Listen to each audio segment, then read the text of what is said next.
우리는 지난 시간에 바울 일행의 데살로니가 전도와 베로아 전도를 함께 나누었습니다.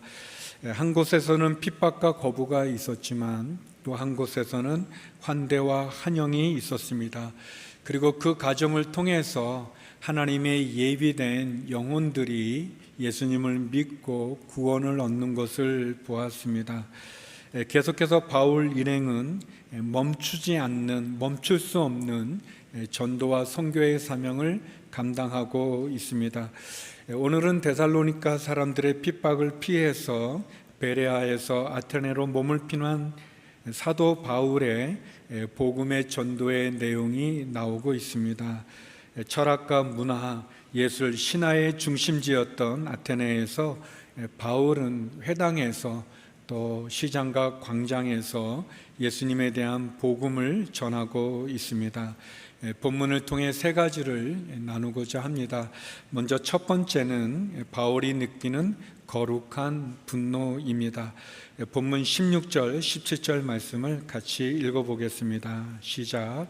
아테네에서 그들을 기다리는 동안 바울은 그 도시가 우상으로 가득 찬 것을 보고 매우 격분했습니다. 그래서 그는 회당에서는 유대 사람들과 하나님을 경외하는 그리스 사람들과 또 시장에 나가서 날마다 우연히 만나는 사람들과 토론했습니다.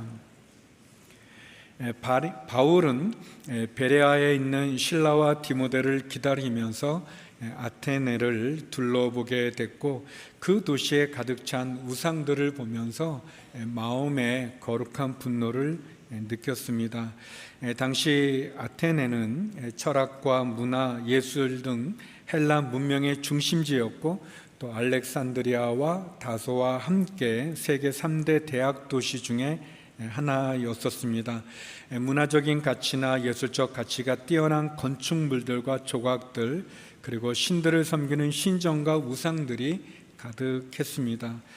바울은 이런 아테네를 보면서 어떤 아름다움, 예술적 가치에 매료된 것이 아니라 도리어 우상에 대한 거룩한 분노를 느꼈습니다. 당시 아테네에는 2만 5천에서 3만 개의 우상이 있었다고 합니다. 바울은 그런 우상들에 대한 거룩한 분노를 느끼면서 회당에서는 유대인들을 향해 또 경건한 그리스도 사람들을 향해서 복음을 전하고 또 시장에 나가서 만나는 사람들마다 토론과 변론을 통해 예수 그리스도의 복음을 전했습니다. 오늘 본문에 보면 바울은 에피쿠로스 철학자들과 스토아 철학자들과 변론을 한 것을 보게 됩니다. 에피쿠로스 철학자들이라는 분들은 에피쿠로스를 따르는 사람들로 인간의 주요 목표가 쾌락과 행복이라고 말하면서 어떤 죽음과 두려움을 피하고 조용함과 고통으로부터 쾌락과 행복, 자유를 추구했던 그런 사람들입니다. 그들은 인생의 목표가 행복과 쾌락이 있다고 믿었고 그리고 신은 인간과 상관없는 존재라고 생각했던 무신론 사상을 갖고 있었습니다. 반면에 스토아 철학자들은 제논의 추종자들로 아테네에서 제논이 가르쳤던 장소인 스토아에서 그들의 이름을 따왔습니다. 그들은 극단적으로 자신의 욕망을 억누르고 자족하면서 자연과 조화를 이루며 살아가야 된다고 생각했고 모든 것에는 신이 존재한다는 범신론적인 견해를 가졌습니다. 좀 극단적으로 표현한다면 에피쿠로스 철학자들은 굉장한 쾌락주의를 추구했던 사람들이고 스토아 철학자들은 굉장한 이 극단적인 금욕적인 그런 철학의 내용을 갖고 있었습니다. 바울은 이 두 부류의 철학자들과 논쟁과 변론을 하면서 그들에게 예수 그리스도의 복음을 전했습니다. 이들은 바울을 아레오바고 광장으로 데려가서 바울의 가르침을 또 바울이 전하는 말을 듣고자 했습니다. 18절에 보게 되면 에피쿠로스 철학자들과 스토아 철학자들도 바울과 변론을 했습니다. 그 가운데 몇 사람이 물었습니다. 이 말쟁이가 무슨 말을 하려는 것인가? 또 다른 사람들은 그가 외국의 다른 신들을 전하는 사람인가 보다라고 했습니다. 그들이 이렇게 말한 것은 바울이 예수와 그 부활에 대한 복음을 전하고 있었기 때문입니다 라고 이렇게 기록되어져 있습니다. 그들이 바울을 향해서 말쟁이라고 말하기도 하고 또 예수라는 신과 부활이라는 신을 전하는 그런 인물로 생각을 했습니다. 말쟁이라는 표현은 밭에 뿌려진 씨들을 낚아채 먹는 새처럼 다른 사람들이 하는 말들을 자기 마음대로 수집해서 마치 자신의 말인 양 떠벌리는 사람이라는 그런 의미를 갖고 있는 바울을 좀 폄하하는 그런 표현입니다. 이들은 바울의 이야기를 듣고는 예수와 부활이라는 한 쌍의 새로운 신을 소개하는 그런 인물로 오해를 했었습니다. 사실 이 세상은 세상에 가진 이성이나 경험이, 철학이, 어떤 사상들이 우리가 전하는 예수 그리스도의 복음을 다 이해하고 깨달을 수는 없습니다. 예수님이 하나님의 아들이시고 또 예수님이 육신적으로 이 땅에 오셔서 우리를 대속해서 십자가에 죽으셨다가 다시 부활했다는, 다시 살아났다는 것은 사람들이 가지고 있는 이성이나 경험, 철학이나 종교로 이해할 수 없습니다. 그래서 세상은 우리를 향해서, 교회를 향해서 우리들이 자신들이 이해할 수 있는 그런 말들을 하기를 원합니다. 다시 말해 기독교에만 구원이 있다고 말하지 마라. 교회에만 구원이 있다고 주장하지 말고 서로의 종교를 이해하고 인정하고 받아들이라고 요구합니다. 교회에도 구원이 있지만 불교에도 구원이 있고 이슬람교에도 구원이 있고 신두교에도 구원이 있다.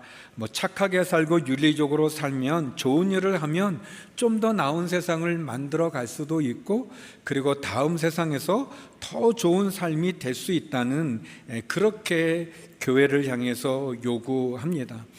그러나 세상의 종교와 철학과 윤리가 우리를 구원할 수는 없습니다. 인간이 만든 종교와 철학 속에 인간에 대한 구원이 있지 않습니다. 구원은 하나님으로부터 오는 것이고 인간으로부터 시작하는 것이 아니죠. 구원은 내가 만드는 것이 아니라, 사람이 만드는 것이 아니라, 구원은 위로부터 밖으로부터 와야 됩니다. 마치 물에 빠져 죽어가는 사람이 물에 빠져 죽어가는 다른 사람을 구원할 수와 없는 것과 마찬가지인 거죠.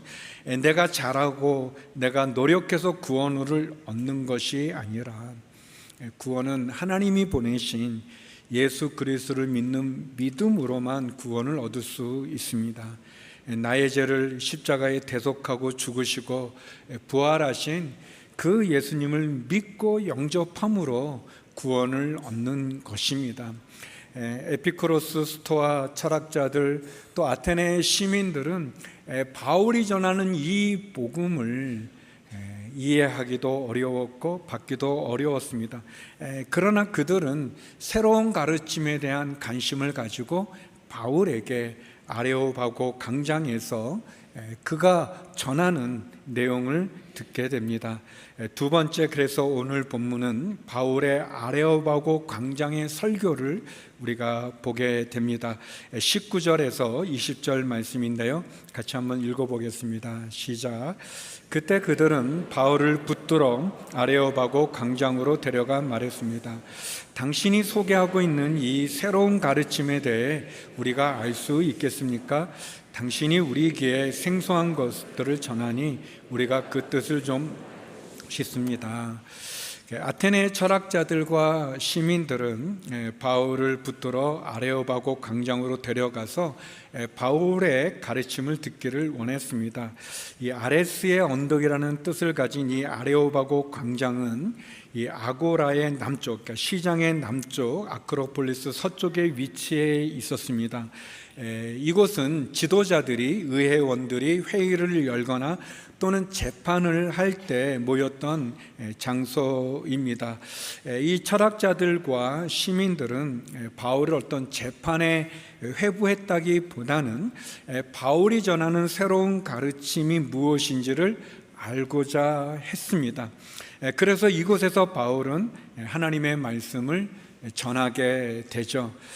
지난번에 소개해드렸던 이재훈 위임 목사님 쓴 맞춤 전도라는 책이 있습니다. 제 생각에는 우리 온누리 교인들이 꼭 읽어야 될 필독서인데, 그 책에 보면 오늘 본문에 나오는 바울의 설교는 신약 성경 가운데 찾아볼 수 있는 가장 탁월한 맞춤 전도 설교라고 설명합니다. 바울은 유대 역사와 구약 성경을 모르는 아테네 사람들에게 먼저 그들의 종교성에 대한 보편적 종교성을 인정하고, 또 그들이 알고 있는 알지 못한 신에게라는 재단의 접촉점을 가지고 하나님의 말씀을 전합니다. 22절에서 23절에 보면, 그러자 바울이 아레오바고 광장 가운데 서서 말했습니다. 아테네 시민들이여, 내가 보니 여러분은 여러모로 종교적인 사람들입니다. 내가 두루다니면서 여러분이 무엇을 섬기는지 자세히 살펴보다가 알지 못하는 신에게라고 생긴 제단도 보게 됐습니다. 이제 여러분이 알지도 못하고 예배해온 그 신을 내가 여러분에게 전하고자 합니다. 바울은 먼저 아테네 시민들의 종교성을 언급하면서 그들의 마음을 열게 하고, 또 그들이 섬기는 알지 못하는 신에게라는 제단을 접촉점으로 해서 하나님을 설명하고 있는 것을 보게 됩니다. 바울이 유대인들을 대상으로 하는 해당에서는 구약의 성경과 유대의 역사를 가지고 복음을 전했다면, 이 구약의 성경을 전혀 모르는, 유대 역사를 전혀 모르는 사람들에게는 구약을 인용하지 않고 당시 그들이 알고 있었던 문화와 그들의 문학의 표현을 통해서 복음을 설명하는 것을 보게 됩니다. 이런 바울의 태도를 이재훈 목사님은, 바울이 여러 사람에게 여러 모양이 된 것은 카멜레온식의 이중적 태도가 아니라 효과적인 복음 전파를 위해 대상자 중심의 맞춤 전도를 실행하는 원리에 의해서라고 설명합니다. 사도 바울이 고린도 교회에 보냈던 편지 가운데 바로 이런 맞춤 전도에 기한 원리를 설명합니다. 고린도전서 9장 21절 22절 말씀인데요, 우리 같이 한번 읽어보겠습니다. 시작. 내가 그리스도의 율법 아래 있기 때문에 하나님의 율법을 떠난 사람이 아니지만, 율법 없는 사람들에게 율법 없는 사람처럼 된 것은 그들을 얻기 위해서입니다. 연약한 사람들에게 내가 연약한 사람처럼 된 것은 연약한 사람들을 얻기 위해서입니다. 내가 여러 사람에게 여러 모양이 된 것은 어떻게든지 몇 사람이라도 더 구원하기 위함입니다. 사도 바울이 이런 모습을 갖는 것, 연약한 사람에게는 연약한 사람처럼, 또 율법을 갖고 있는 사람들에게는 율법으로 복음을 전하는 것은 어떻게든지 몇 사람이라도 구원하기 위함이라고 얘기하죠. 우리가 복음을 전할 때 바울은 아테네에 가득한 우상들을 보면서 거룩한 분노를 가졌지만, 그가 복음을 전하면서 그 우상에 대한 그의 분노의 마음을 쏟아부은 것이 아니라 먼저 그 사람들의 마음을 열고, 그리고 그들이 갖고 있는 접촉점으로 복음을 전하는 이런 태도가 우리에게도 필요하겠죠. 이제 바울은 알지 못하는 신이 그 하나님, 그 신에 대하여서 설명을 합니다. 하나님에 대해서 바울은, 그분은 우주 만물을 지으신 창조주이시고 하늘과 땅의 주인 되시고, 그렇기 때문에 사람의 손으로 만든 어떤 건물 안에, 신전 안에 살지도 않고 사람이 만든 우상이나 사람이 드리는 제물로 존재하는 분이 아니라고 얘기합니다. 하나님은 우주와 역사를 창조하신 분이고 이 세상을 주관하고 섭리하고 통치하는 분임을 이야기합니다. 모든 사람에게 생명과 호흡과 인간이 필요한 모든 것을 친히 주시는 분이시고, 그분은 인류의 모든 족속을 한 혈통으로 만드시고 땅을 주시고 연대, 역사를 정하시고 국경도 정하신 분이다. 하나님은 인간에게 시간과 공간을 주시고 역사를 만드신 분이고, 역사를 뛰어넘어 시간과 공간을 초월하는 분이지만 인간과 함께 거하시는 분이다. 그래서 우리가 누구든지 하나님을 더듬어 찾기만 하면 만날 수 있는 분이다. 그분은 우리와 멀리 떨어져 계신 분이 아니다라고 이야기합니다. 그리고 금이나 은이나 돌의 어떤 우상의 섬김을 받는 분이 아니고 우상과 같이 여겨도 안 되고 우리의 죄를 회개하고 예수님을 영접해야 된다라는 복음을 전합니다. 그것이 29절에서 31절에 요약된 말씀입니다. 우리 같이 한번 읽어보겠습니다. 시작.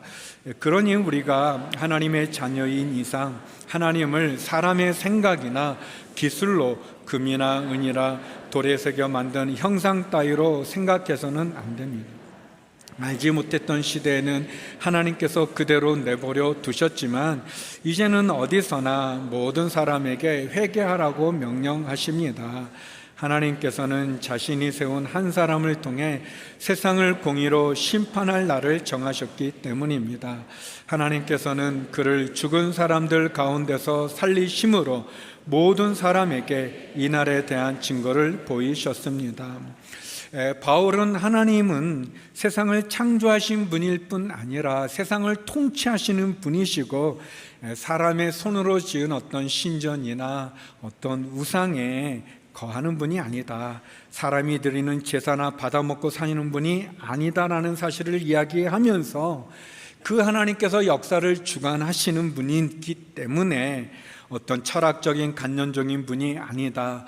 그리고 특별히 하나님께서는 이 세상을 구원하기 위해 한 사람을 보내주셨는데 그 예수님을 통해 세상을 심판하시고 그 예수님을 다시 살림으로 모든 사람을 구원으로 인도한다고 말씀합니다.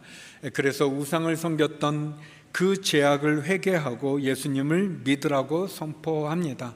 더 나아가 이 세상에 마지막 심판이 있다는 것, 이 세상이 영원하지 않다는 것을 얘기하며 누구든지 회개하고 돌이켜 예수님을 영접하라고 권면합니다. 바울의 아레오바고 광장의 설교는 하나님이 창조주이고 우리는 그분의 피조물임을 분명히 밝히고 있습니다. 그리고 사람의 손으로 만든 신전이나 사람이 드리는 제사로 존재하는 분이 아니고 하나님이 보낸 예수 그리스도를 믿음으로 구원을 얻는다는 복음을 분명하게 전하고 있습니다. 바울은 복음을 전할 기회가 있을 때 바로 그 자리에서 하나님의 하나님 되심과 예수 그리스도의 죽음과 부활과 심판, 구원을 전하고 있습니다. 저는 믿지 않는 가정에서 자랐고 또 저희 아버님이 종손이셔서 그 가난한 가운데도 제사가 많이 있었어요. 제사를 1년에 여러 번 드렸는데 제가 교회 나가기 전에 어릴 때 초등학교 어린 시절이지만 좀 궁금한 게 좀 약간 이상하다 생각된 게 제사상에 이제 여러 음식들이 많이 있잖아요. 이렇게 놓고 이제 제사에 어릴 때 이게 누가 먹는 건가요? 조상님들이 먹는 거야. 근데 이상한 거는 제사 끝나자마자 바로 저희들이 그거를 맛있게 이게 아니죠. 사람이 드리는 사람이 손으로 만든 우상에 거하는 분이 아니죠. 우리가 믿는 하나님 마찬가지로 하나님께서는 우리가 드리는 어떤 헌금 또 우리가 헌신 또 우리가 하나님 앞에 드리는 어떤 걸로 하나님이 뭐가 부족해가지고 우리의 도움을 필요로 하는 것이 아닙니다. 도리어 하나님 그분이 우리에게 하나님을 예배할 수 있는 믿음을 주시고 그분을 섬길 수 있는 재물을 주시고 시간을 주시고 은혜를 베풀어 주신 거죠. 도리어 우리가 감사함으로 기쁨으로 그분께 드리는 것이고 또 그분을 섬기는 것이지 그분이 뭔가 부족하기 때문에 그런 것이 아닙니다. 마찬가지로 구원도 역시 우리가 잘나서 우리가 훌륭해서 우리가 뛰어나서 우리의 어떤 노력으로 얻어지는 것이 아니라 그분의 무한한 은혜로 우리에게 주신 선물이죠. 믿음으로 얻어지는 은혜인 것입니다. 이것이 복음 아니겠습니까? 이것이 이 세상을 구원할 수 있는 진리가 아니겠습니까? 사도 바울은 아테네에 우상이 가득한 그 도시에 복음을 심었습니다. 그에게 말할 기회가 주어졌을 때 그는 담대하게 말씀을 증거했고 복음을 전한 거죠. 어디서든지 누구에게든지 복음을 전했습니다. 마찬가지로 우리도 사도 바울과 같이 우리에게 복음을 전할 기회가 주어졌을 때 그 대상자의 수준과 필요에 적합하게 전하면서 복음의 내용은 변질시키지 않으면서 그것을 전해야 될 것입니다. 구원에 대한 소망에 대한 진리에 대한 요청을 받을 때마다 우리는 대답할 말을 준비해야 됩니다. 그러기 위해서 우리에게 필요한 것은 우리가 먼저 복음을 알아야 되고 그 복음을 체험해야 되고 그것을 또 전해야 되겠죠.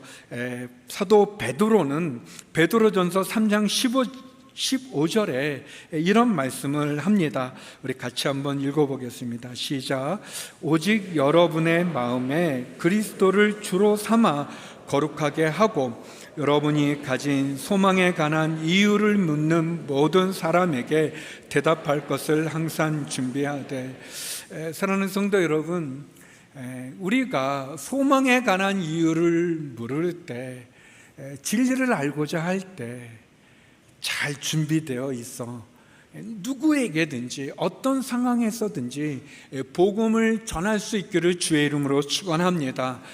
바울의 아레오바고 강장의 설교와 같이 상대방을 존중하면서 그러나 분명한 심판과 구원에 대한 복음, 예수 그리스도 외에 다른 길이 없음을 증거하는 저와 여러분이 되기를 소망합니다. 이제 바울의 그 설교를 들은 사람들의 반응입니다. 바울의 결론이죠. 32절에서 34절의 말씀입니다. 우리 같이 한번 읽어보겠습니다. 시작. 죽은 사람들이 다시 살아난다는 말에 어떤 사람들은 비웃었지만 또 다른 사람들은 우리가 이 이야기에 대해 다시 듣고 싶소라고 말했습니다. 그러자 바울은 그들로부터 나왔습니다. 그때 몇 사람은 바울을 따르며 믿게 됐습니다. 그 가운데는 디오누시오라는 아레오바고 의회 왕과 다말이라는 여인과 그 외에 몇 사람이 더 있었습니다. 바울의 설교를 들은 사람들의 반응은 다양했습니다.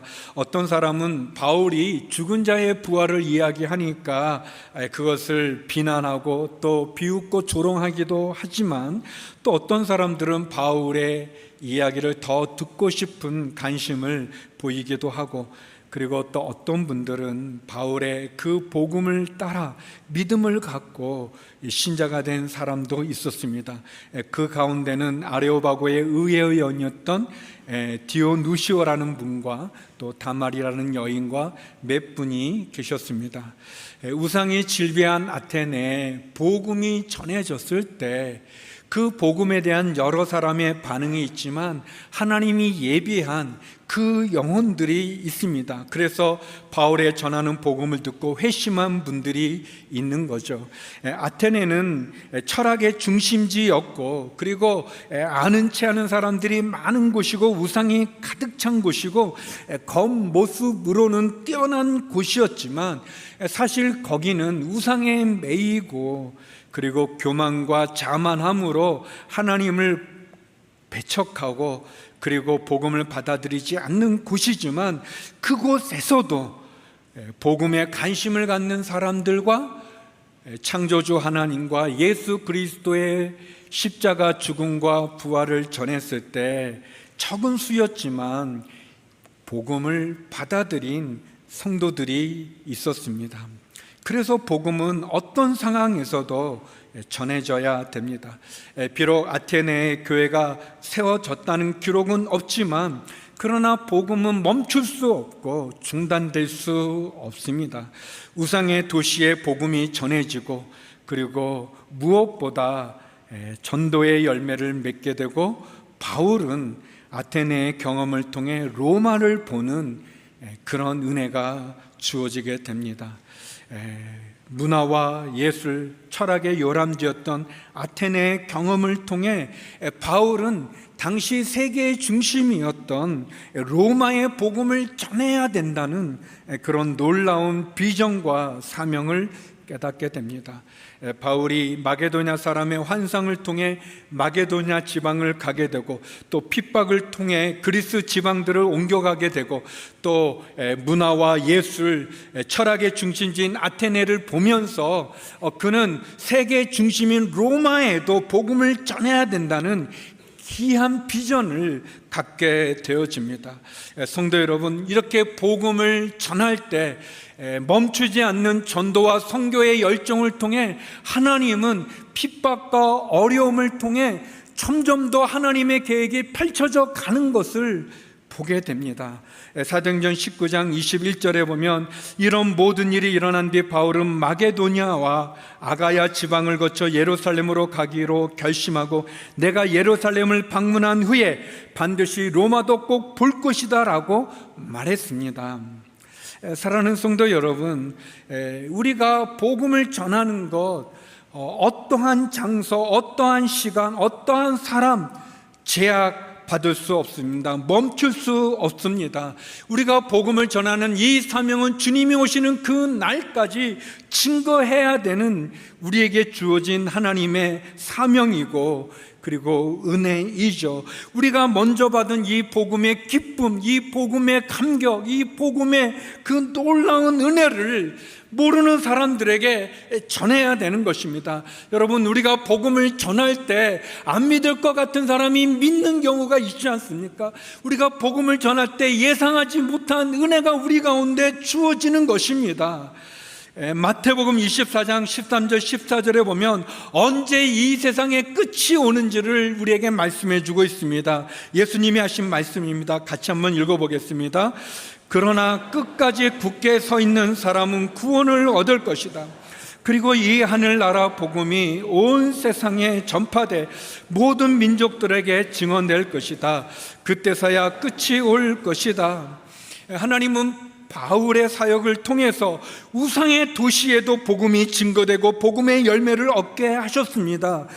복음을 입 밖에 꺼낼 엄두가 나지 않는 환경이었지만, 바울이 가졌던 그 거룩한 분노는 아테네 시민들에게 복음을 전할 기회를 갖게 되어졌고, 그는 담대히 복음을 증거함으로 예수님의 죽음과 부활과 심판을 전하며 하나님이 예비한 영혼의 열매를 얻게 됩니다. 사랑하는 성도 여러분, 우리도 우리 사랑하는 사람들에게, 가족들, 아직도 믿지 않는 사람들, 우상에 매여 있는 이 시대, 이 나라, 이 민족, 온 세상 가운데 그 우상을 섬기는 그들을 보면서 우리도 거룩한 분노를 갖고, 그리고 아레오바고 강장의 설교를 통해 우상의 도시에 복음이 전해지고 열매를 맺은 것처럼 복음을 전하지 못할 상황과 환경과 사람을 뛰어넘어 소망의 이유를 묻는 사람들에게 그리스도의 담대한 증인이 되어 땅끝까지 주님 오시는 그 날까지 복음을 전하는 저와 여러분, 우리 온누리교회가 되기를 주의 이름으로 축원합니다. 사랑하는 성도 여러분, 복음을 우리가 먼저 알고 경험하고 그 마음속에 타오르는 이 복음의 은혜를 아직도 믿지 못하는 사람들에게 증거하고 전함으로 주님 오시는 그 날까지 복음의 담대한 증인으로 귀한 복음의 열매를 맺는 쓰임받는 주님의 사람이 되기를 주의 이름으로 축원합니다. 기도하겠습니다. 거룩하신 아버지 하나님, 우상의 도시에 복음을 전함 사도 바울처럼 우리 안에 거룩한 분노를 가지고 소망의 이유를 묻는 모든 영혼들에게 주의 복음을 담대히 전하는 그리스도의 담대한 증인 되게 하여 주시옵소서. 예수님 이름으로 기도드립니다. 아멘.